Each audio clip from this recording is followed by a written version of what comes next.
Il-mozzjoni ta' sfiducja li ressaq Franco Debono fl-aħħar sigħat fil-konfront ta' Austin Gatt waslet għal sensiela ta' dikjarazzjonijiet mit-tmexxija tal-Partit Nazzjonalista dwar possibilità ta' azzjonijiet oħra fil-konfront ta' Debono.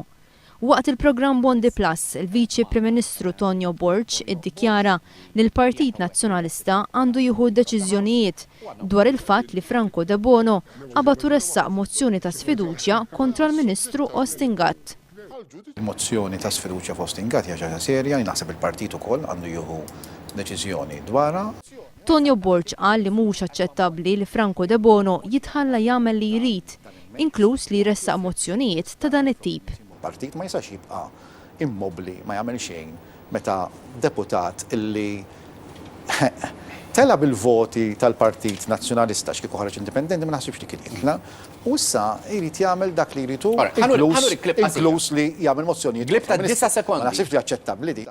Tonio Borg qal li l-Gvern se jibqa' għaddej u min ma jogħġbux dan irid jerfa' ir-responsabilità. Poplu meta vvota fl-2008 qallu ma qallux għal sena gvern jew għal sentejn, qallu gvern għal 5 snin. U min ma jogħġbux din jerfa' responsabilità ta' Waqt l-istess programm id-deputat mexxej Laburista Anġlu Farrugia qal li l-Gvern irid ikollu stabbiltà biex jibqa' jiggverna. Hija ċara, il-stabilità inti bħala gvern tittara li jkollok il-fatt li m'għandek stabilità.